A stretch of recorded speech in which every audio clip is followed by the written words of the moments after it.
I think we'll begin to see elements of hyperintelligence in 2028.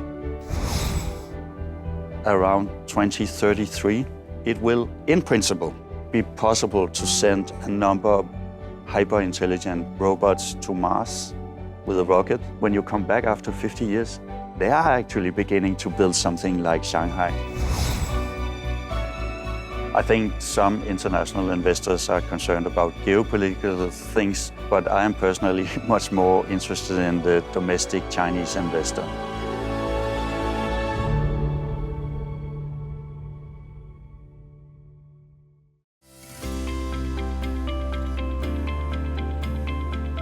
So I am an engineer and economist. I have started 13 companies, written 17 books about technology, marketing, finance, the future, or civilization and so on. So one of my companies is a venture capital fund. Another one is a hedge fund. And as a European also, and I would say one thing that strikes me is China is very advanced technologically. And then I would say Shanghai is a really, really nice city. It has a cultural life that is amazing. And then I think that China has an amazing service mentality and an amazing drive. I don't think it will be one that controls AI or the world.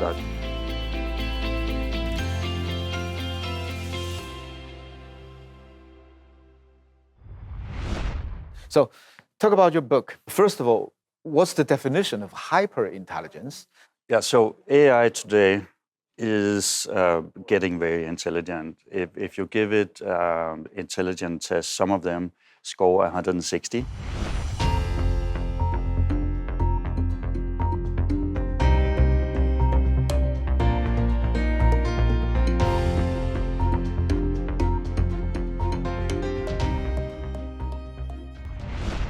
So it is getting very smart, but we don't call it, so this book is called Hyperintelligence, so we are up there.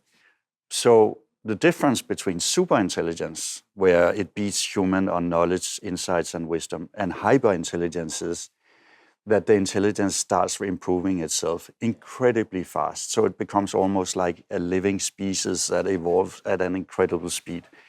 And this is not far away. How long will the hyperintelligence come? Yeah, so I think we'll begin to see elements of hyperintelligence in 2028. You really see that AI begins to improve itself efficiently.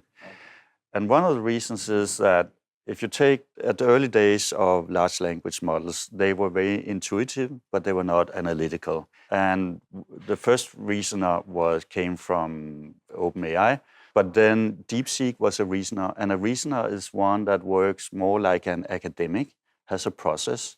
So it tries to go down an avenue, finds out, oh, maybe I should also go this way, maybe I should then move that way. You can actually see the process. It's very entertaining for me to look at. And some of the best reasoners today can work something like 20 minutes nonstop based on a single prompt. By 2028, the prediction is they can work nonstop. And by the way, sometimes in 20 minutes, they do what is equivalent to 2 years of human work. Mm-hmm. You call it a civilization. So what do you mean by civilization? Around 2033, it will, in principle, be possible to send a number of hyper-intelligent robots to Mars with a rocket. Give them some basic survival kit, solar panels, nuclear reactors, and so on. 8 years later. Yeah, and then we tell them, we're coming back in 50 years. Can you please start terraforming Mars and create something that looks like Shanghai? And without being at all specific about how they shall do it. And at that time, they will be at a level where they can, with interaction, with trial and error, figure it out. And then when you come back after 50 years, they are actually beginning to build something like Shanghai. They have, filled it with plants that are beginning to change the atmosphere and so on. So that's what we mean by AI civilization, that these things can work in swarms completely autonomously based on quite vague specifications of what they need to achieve. Are So- we? Yeah. So this is quite extreme. Yes, quite extreme. So are we now at a threshold moment, just like 200 years ago at the beginning of Industrial Revolution? Yes, I think very much so. And just for the perspective of the Industrial Revolution, it started like around 1775. Let's say some aliens came in a spaceship to Earth in 1750 and looked at Earth at night, would be black, just black. But if they would come back in 1875, it would be full of light. So complete transformation of Earth. By 2050, probably 80% of the physical contributions to GDP, so everything that's manufactured, will be done by smart robots. But probably 99.9% of the intellectual GDP will be done by AI on computers.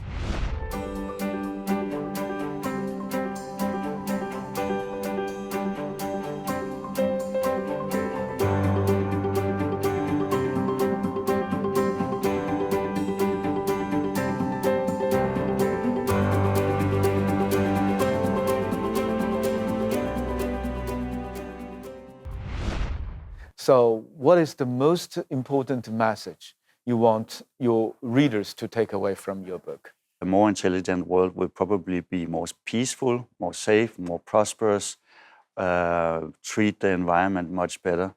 If the robotics doing the job for everyone, do we need to work or something like that? I think it's possible to have a lot of people, a big part of population, not working, but I don't think it's a good idea.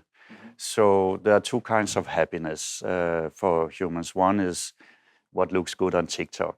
Is you are in a restaurant, on a bar, on a holiday, and so this is material happiness.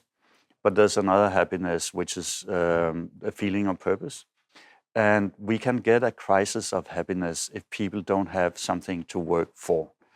And I think it's very, very important that we think about a model for society where people still have an incentive to work.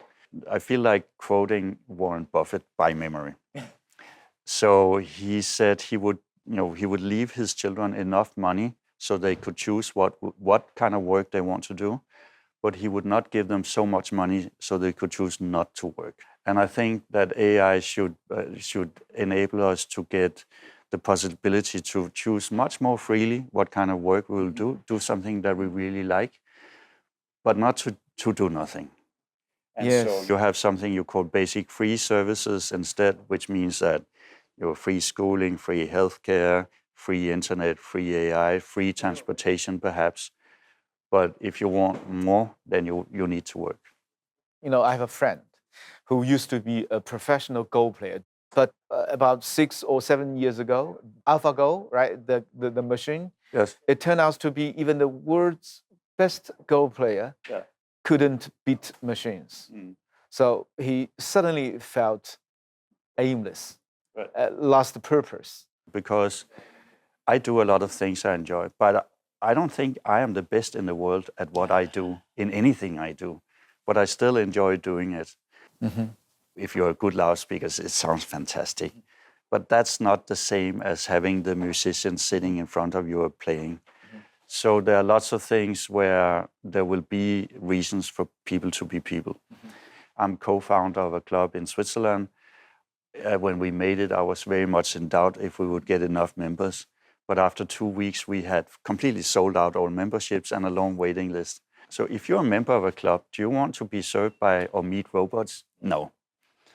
You want to meet people.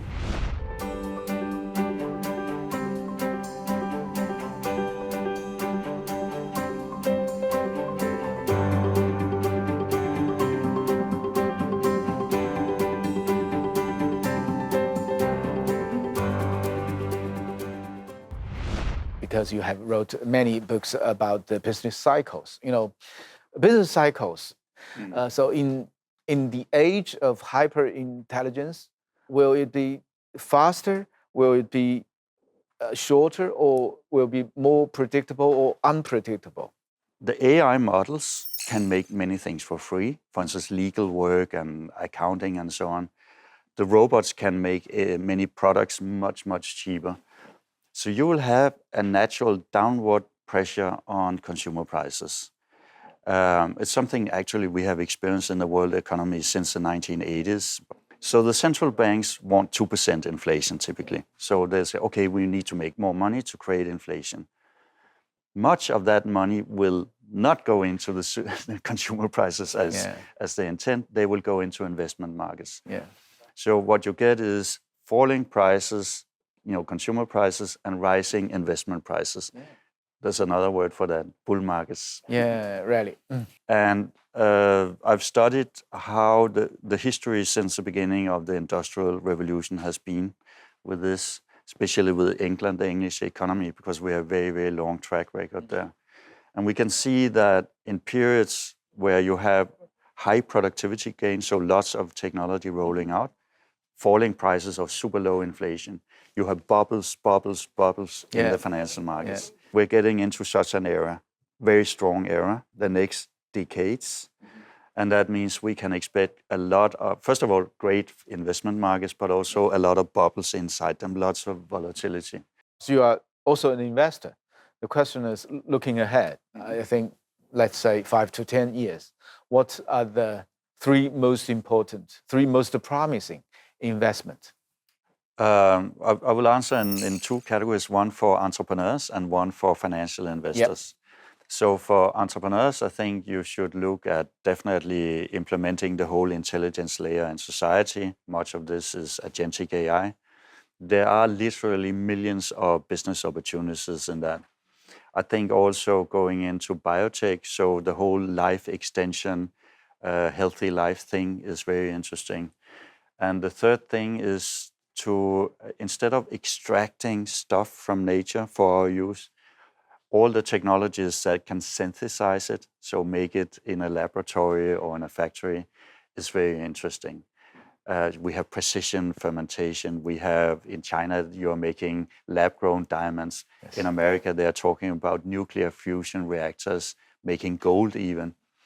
If you think about the financial investor who has saving, want to put it into some equities, for instance, I think the biotech sector is very interesting as number one. Number two, I would say something perhaps surprising, which is metals and mining.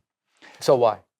Because it's not easy to increase the mining production of metals.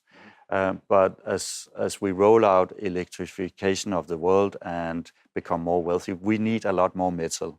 Third one, I would say, is that invest in Asian equities. I like very much Chinese. I am very invested, the fund that I run is very invested in Chinese equities.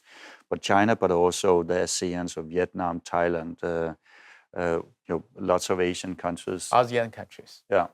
So you're also an investor. Let's talk something about the Asia market. Yes. Right, this year, and performed good. The thing is, I also talked to many international investors. They are still in a wait-and-see mode. What are they waiting for? I think some international investors are concerned about geopolitical things, but I am personally much more interested in the domestic Chinese investor.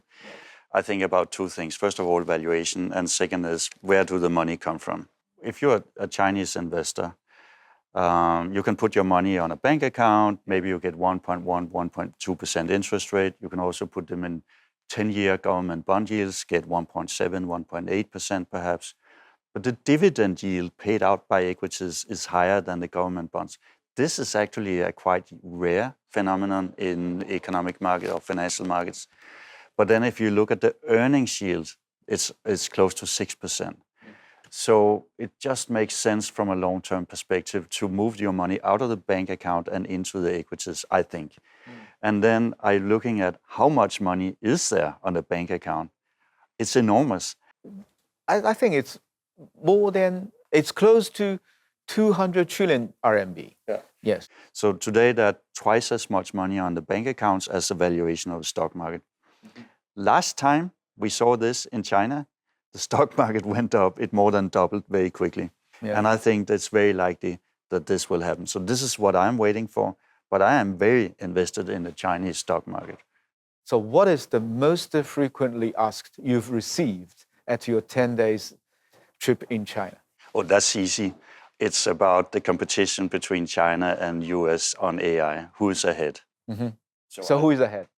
What I would say is that if you look at what people are most focused on, America right now is ahead. So this is large language models.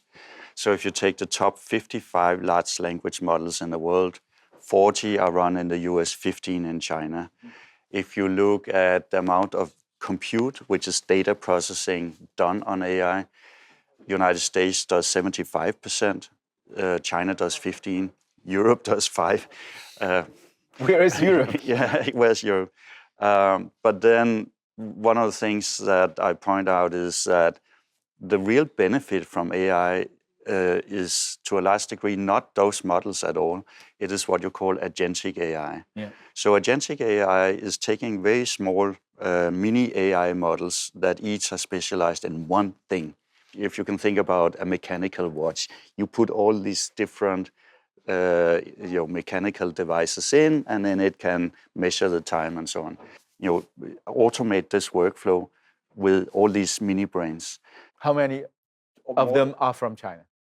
That I actually don't know, but I would assume a lot. So the real economic and lifestyle benefit is when you have a big army of people going in and doing this. And this is where China has a great advantage. One way to see it is that there's something called STEM education. So that's science, technology, engineering, and math. So around half of all people in the world that are taking a STEM education today are in China. I can really see that in terms of just the skilled workforce, China has a great benefit. There are some other benefits. So one of them is electricity. The large language models require enormous amounts of electricity. So China is building up electricity faster than anybody else. I don't think we are getting to a position where we can say, America is here, China is here, or China is here, America is there. I think it will be different, and there will be lots and lots of innovation in both countries, and there will also, of course, be other countries in the game. Your book mentioned that 4 key factors or conditions for the flourishing development of high-tech economies: sufficient energy, stable governance, minimum taxation and the restrictions on machines, and the relaxed data sharing and supervision. So in your mind, what are the countries or regions in the world can simultaneously meet the 4 criteria? I can start with China. I think China easily can meet them. If you look at the rest of the world, there's a term called safe compute zones. This is places where both governments and companies feel that it's safe to invest a lot of money, and also they can expect a return. So we just saw some Gulf states receive a lot of investment from America and a lot of trust from America to put their key technologies there. So, nuclear power. Yeah. So concerning United States, you can say that's not very stable because there's very hard political fight right now. I do think, however, that Americans are very, very pro-technology, and that's also that will thrive there.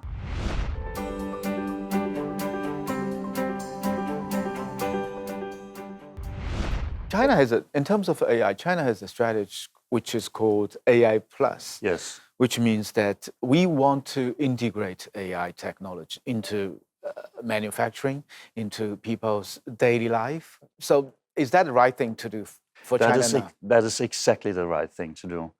And it doesn't get you on social media because it doesn't look very heroic, but it produces profits and productivity, and it frees people's time up for more interesting things than what they are doing now very often. If the robotics, the AI do most of the heavy lifting, so are we moving toward a jobless growth? But I do think if we look at the very long perspective of human experience, that there's no indication that technology creates systemic unemployment. Mm-hmm. I have asked different LLMs actually, how big is our productivity now compared to the Stone Age? And they say something like 500 times. So if all the technology that has made us 500 times as productive created unemployment, then 99.8% of all people will be unemployed. And yet here we are actually quite worried about labor shortage. I think there will be lots of jobs for humans in the future, enough, but they will be very different. You believe that an aging society is not an issue anymore in the future? I don't think it's a problem, because if we believe in that most of the GDP will be made by machines, the fact that the workforce gets smaller is not a problem as long as you're good at implementing technology. So the countries that are most concerned about lack of labor force will seed more technology and will earlier see that this technology starts to multiply. So in reality, I think it becomes an advantage for many countries to be concerned about labor shortage. Yes. So how to strike a balance between efficiency and fairness? Yeah, so what I think is that one of the adaptations we have to make is in the taxation models that societies have. So especially in a transition phase, we need to benefit human labor, and doing this by reducing income tax on human labor and then moving that tax over to two other things. So one thing is consumption, that's VAT typically, and the other thing is what you call rent. So rent is passive income. The tax structure can do a lot to give people an advantage against the machines in the transitions phase. So you said that there is a trend of robots replacing human work. Some people have proposed the idea of taxing the use of robots. What's your take on that? Is that a good idea? No, I think it's a really bad idea. It's a bad idea? Yeah, imagine in Scotland when they invented the steam engine and started deploying that. Imagine if the government had said, hey, we'll put a lot of tax on steam engines so it doesn't take jobs. That wouldn't have been a good idea. So AI and robots needs to create wealth, and we need to not tax that. We should tax consumption, but not production, in my opinion. So in the age of hyper-intelligence, maybe the pattern of abundance and the shortage will also change, right? So I think that ultimately the time will be considered the biggest scarcity for people. You think about most people's life today. Yeah. They're kind of in a rush their entire life. So so first you're a child, but then you go into education, then you have to choose a career, and then you go in retirement, then you die. So AI can help us with time in two different ways. First of all, we don't have to spend our time on things we don't want to do. We can choose to spend our time on things we feel are meaningful and that we are talented at and enjoy doing. But the second thing is that we will get longer lifespans. And this means that this kind of frantic life that people have will be replaced with something where we can think, I really have a lot of time. There are many things I want to try, but I will get time to do it. So Lars, in your book, you predicted that the life expectancy of people will rise to 120 years in the near future. How near? So within the next 10 to 15 years, I would expect that we have all the medications launched in order to enable such a lifespan. So what single capacities will be the most essential for individuals? I think number one is to understand yourself. And that's because you will have much more choice of doing things you really personally like and are talented at. And that means taking a self-test, and you can also get a lot of help from computers in understanding yourself. You can even put patches on your cranium that tells you more about how your brain works. That's number one. Number two is that since AI knows all the answers, you have to become good at ask all the good questions. So we kind of have to reverse how we think about knowledge. Thank you, Lars. Thank you very much.